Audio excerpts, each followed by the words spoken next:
Daddy YouTube channel. ඉතින් අද අපි නේනි පපාව පළවෙනි පාරට ශ්‍රී දළදා මාලිගාවට එක්කගෙන යනවා ආශිර්වාද අරගන්න. ඉතින් අපි උදේම ගියා. මොකද උදේ 6:00 තේවාවට තමයි අපි ගියේ. ගොඩක් වෙලාවට ඒ තේවා වෙලාවට සෙනඟ අඩුයි කියලා කියනවා. ඒ වගේම තමයි අපි සතිය දවසක ගියේ. මොකද වීකෙන්ඩ් එකේ සෙනඟ ගොඩක් ඉන්න නිසා සතිය දවස්වල ගිහුවාම සෙනඟ අඩුයි. ඉතින් අපි දළදා වහන්සේ චුටි පැටිය බාර කරන්න යනකොට පිළිවෙලට ඇඳුමක් අඳන් යන්න ඕනේ. විශේෂයෙන් තනි සුදු ඇඳුමක් තමයි අඳන් යන්න ඕනේ. ඒ වගේම තමයි ඉතින් චුටි පැටියා ඇතුළට අරගෙන යන්න දෙන්නේ අම්මට හරි තාත්තට දෙන්න එක්කෙනෙකුට විතරයි. ඒ අනිකෙනා අනිවාර්යයෙන්ම මාක්ස් එකක් දාගෙන යන්න ඕන. ඉතින් මම හස්බන්ඩ්ගේ චුටි මණිකයි දෙන්න යන ගමන් ඉතින් දැන් ළඟයි තේවාව පටන් ගන්න. ඔන්න ඉස්සරම අපි තේවාවට යනකොට මේ කොටු පැතුරට ගන්නවා අම්මවයි බබාවයි නැත්තම් තාත්තවයි බබාවයි හරි. ඔය ඉන්නේ මමයි මගේ සුදු මණිකයි.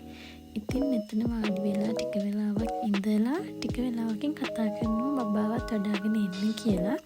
ඊට පස්සේ ඇතුළට ගිහින් ඉවර වෙලා චුටි පැටියව දළදා වහන්සේට බාර කරලා ආශිර්වාද අරගෙන එළියට එනකොටම පිරිත් නූල් දෙකක් දෙනවා ඇතුළට යන අම්මට හරි තාත්තට හරි බබාටයි දෙන්නටම. ඊට පස්සේ පිච්ච මල් ටික දෙනවා බබායි කොට්ටේ අතින් දාන්න කියලා. තව චුටි ක්‍රීම් බෝතලයක් දෙනවා. ඉතින් ඒ ටික අරගෙන ඔය දැන් අපි ආපහු එළියට එන ගමන් චුටි පැටිය අරගෙන ඉතින් දළදා වහන්සේ ළඟට ගිහින් චුටි පැටියව දළදා වහන්සේට බාර කරපුවාම හිතට පුදුම සැහැල්ලුවක් දැනෙන්නේ. ඔය මමයි අපේ චුටි මණිකයි එළියට එන වෙලාව. තාම චුටි බබෙක් වුණත් එයාට හැමදේම නොතේරුණත් එයා මේ වෙලාවේ කිසිම සද්දයක් නැතුව හරිම කුතුහලයෙන් වටපිට බල බල හිටියා. මං හිතන්නේ එයාට මේක අලුත් අත්දැකීමක් නිසා වෙන්න ඇති. ඇත්තටම දෙමව්පියන් විදිහට මේ වගේ පින්බිමකට චුටි පැටියව අරගෙන ඉන්න ලැබෙන එකත් ලොකු වාසනාවක් කියලා තමයි මම හිතන්නේ. ඉතින් චුටි පැටව දළදා වහන්සේට බාර කරනවා නම් චුටි පැටියට මාස 6ක් වෙන කලින් ඕගොල්ලෝ දළදා වහන්සේට පූජා කරන්න යන්න ඕන. මොකද ගොඩක් අය කියන්නේ මාස 6න් පස්සේ චුටි පැටව දළදා වහන්සේට බාර කරන්න එතනට ගන්නේ නැහැ කියලා. මමත් ඒ ගැන හරියටම ඉතින් ඒ නිසා මමත් අපේ චුටි මණිකව මාලිගාවට අරගෙන යන්න කලින් ගොඩක් Facebook එකේ, YouTube එකේ, TikTok එකේ මේ ගැන හොයලා බැලුවා. හැබැයි මට ගොඩක් විස්තර හොයාගන්න බැරි නිසා මම හිතුවා vlog එකකින් මේක ඔයගොල්ලන්ට ගේන්න ඕනි කියලා. ඉතින් අපි දළදා වහන්සේට චුටි මණිකව පූජා කරලා ඉවර වෙනවා. මෙන්න මෙතන තමයි ආවේ. ඇත්තටම මෙතන හරිම ලස්සනයි. ඒ වගේම තමයි හරිම නිදහස්. ඉතින් ඔය බලන්නකෝ අපේ සුදු මණිකත් මෙතනට වෙලා බල බල ඉන්න ලස්සන.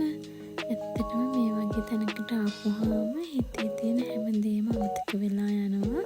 හිතට හරිම සැහැල්ලුවක් දැනෙන්න ගන්නවා. ඒ වගේම තමයි හිතේ තියෙන නොසන්සුන් ගතිය අමතක කරලා හරිම සැහැල්ලුවෙන් නිදහසේ ඉන්න පුළුවන් තැනක් තමයි මෙතන. ඇත්තටම මේක අපිටම ෆීලිං එකක් මට දැනෙන විදිහට නම්. ඉතින් ඔය ඉන්නේ අත්තම්මයි පුංචයි දෙන්න එක්ක අපේ මැනික පුංචා තමයි ඉතින් මේ වීඩියෝ ක්ලිප්ස් සේරම ගන්න අපිට උදව් කරේ. ඔන්න ඉතින් සුදු මැනිකට දැන් දොයි මත වෙලා. මොකද ඉතින් අපි උදේ පාන්දරින්මනේ ආවේ. ඉතින් ඒ නිසා අපි මේ ආපහු ගෙදර යන්න තමයි හදන්නේ. දොයිමත් උනාත් බලන්නකෝ අපේ චුටි මණික මේ අත්තම්මේ පුංචයි එක්ක කරන කෝලම් ටික.